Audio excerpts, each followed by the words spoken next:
محنت امریکہ نے کی تھی، لیکن پھل چین نے اپنی جھولی میں سمیٹ لیا۔ شاید اس کی وجہ یہ بھی تھی کہ امریکہ کی نیت میں فطور تھا، لیکن چین کم از کم اس معاملے میں مخلص ہے۔ ایران اور سعودی عرب کے مابین مذاکرات کا آغاز امریکہ کی شہ پر عراقی حکومت کے ذریعے ہوا تھا، اور اس کے کئی دور بھی ہوئے تھے، لیکن اس حوالے سے اچانک ایک حسین اور خوشگوار دھماکہ چین کے دارالحکومت بیجنگ میں ہو گیا۔ 6 مارچ 2023 کو بیجنگ میں چین کی ثالثی میں سعودی عرب اور ایران کے اہم عہدیداروں نے سفارتی تعلقات کے ساتھ ساتھ سابق معاہدوں کی تجدید پر رضامندی ظاہر کر دی۔ صرف یہی نہیں ہوا، بلکہ یمن میں ہونے والے 2022 کے امن معاہدے کو آگے بڑھایا جائے گا۔ ایران سعودی عرب میں ہوتی باغیوں کو بھیجنے یا ان کے میزائل حملے کرنے کے سلسلے کو روکے گا۔ جی سی سی ممالک کے ساتھ ایران کی تجارت بڑھائی جائے گی، جبکہ ریجنل سیکیورٹی فریم ورک بنانے کے لیے مذاکرات کا آغاز ہوگا، اور اس عمل کی نگرانی اور ثالثی چین کرے گا۔ ہمارے پاکستانی سیاستدانوں کو تو الیکشن اور سپریم کورٹ کھیلنے، جبکہ میڈیا کو ان سے چسکے لینے سے فرصت نہیں۔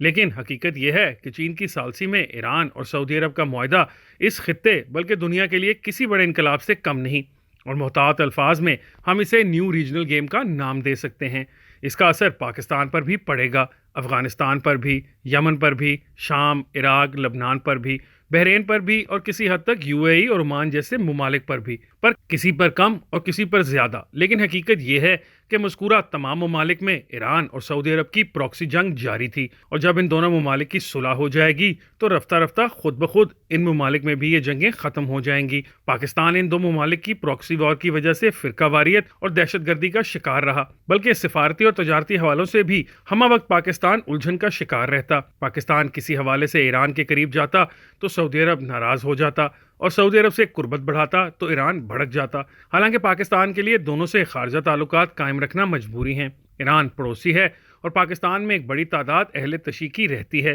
جو ایران سے ہمدردی رکھتے ہیں۔ دوسری طرف سعودی عرب اللہ اور اس کے رسول کا گھر ہونے کی وجہ سے ہر پاکستانی کے لیے عقیدت کا محور ہے۔ پاکستان میں سب سے زیادہ زر مبادلہ سعودی عرب سے آتا ہے، جبکہ ہر مشکل وقت میں پاکستان کی سب سے زیادہ مدد کرنے والا ملک بھی سعودی عرب ہے۔ یوں اگر ان دونوں ملکوں کی صلح ہو جائے تو پاکستان اس الجھن سے نکل جائے گا۔ اسی طرح ان دونوں ممالک نے ایک طویل عرصہ تک افغانستان میں بھی پراکسی وار لڑی ہے، اور ظاہر ہے کہ افغانستان کے حالات سے بھی پاکستان براہ راست متاثر ہوتا ہے۔ اسی طرح اگر شام، لبنان اور یمن میں ایک مسلمان کے ہاتھوں دوسرا مسلمان مرتا رہا تو اس میں بھی ایک اہم عامل ایران اور سعودی عرب کی پراکسی وار تھی، بلکہ عراق میں بھی شاید امریکی قبضے کے دوران اتنے عراقی نہیں مرے تھے کہ جتنے بعد میں فرقہ وارانہ جنگوں میں مرے، اور ظاہر ہے کہ اس کا ایک اہم عامل بھی یہی تھا کہ ایران عراق میں اپنا اثر و رسوخ بڑھانا چاہتا تھا، جبکہ سعودی عرب اپنا۔ اب انشاءاللہ مذکورہ عرب ممالک بھی امن کی طرف بڑھیں گے، اور فقہی بنیادوں پر یا پرو ایران اور پرو سعودی عرب کی بنیاد پر ایک دوسرے سے لڑنے کی بجائے تجارت اور ترقی کے میدان میں مقابلے کی راہ ہموار ہوگی۔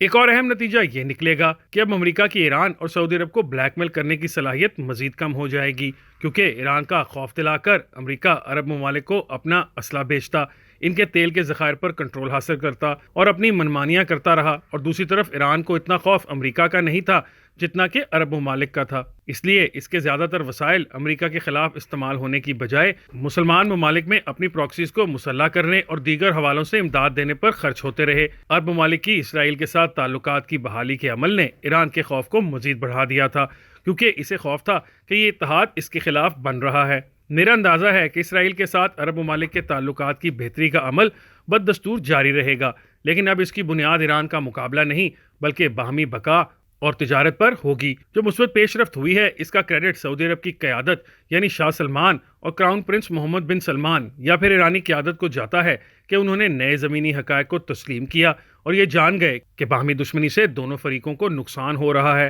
لیکن اس حوالے سے چینی قیادت کی بصیرت کو بھی داد دیے بغیر نہیں رہا جا سکتا۔ جو کچھ ہوا اس سے لگتا ہے کہ ایک عرصے سے چین اس معاملے میں خاموشی کے ساتھ سرگرم تھا۔ اصل کام چینی صدر کے دورہ سعودی عرب اور پھر ایرانی صدر کے دورہ چین کے دوران اور پھر خفیہ سفارتکاری کے ذریعے پس پردہ اس حوالے سے بہت کام ہوا۔ سعودی عرب، ایران اور عرب ممالک سے بڑھ کر یہ چین کی کامیابی ہے، اور اس عمل کے ذریعے اس نے امریکہ کو یہ پیغام دیا کہ اگر دنیا نہیں تو کم از کم اس خطے کی مہار اب امریکہ نہیں بلکہ چین کے پاس رہے گی۔ چین اب تو بڑی تیزی کے ساتھ سعودی عرب اور دیگر عرب ممالک میں سرمایہ کاری کر رہا ہے، اور دوسری طرف اس کے ایران سے بھی قریبی تعلقات ہیں۔ اسی طرح سعودی عرب نے امریکہ کو آنکھیں دکھا کر چین کی ثالثی میں ایران سے تعلقات بہتر کرنے کا آغاز کر کے امریکہ کو یہ پیغام دیا ہے کہ وہ زیادہ تنگ کرے گا تو اس کے جواب میں نئے آپشن یعنی چین کا انتخاب کیا جائے گا۔ ایران اور سعودی عرب اس حسین اور نیک یوٹرن لینے پر کیسے مجبور ہوئے اور موقع کے ساتھ ساتھ یہ نئی صورتحال پاکستان کے لیے ایک نیا چیلنج بھی لے کر آئی ہے، زندگی رہی تو اگلے کالم میں اس کا تذکرہ کروں گا۔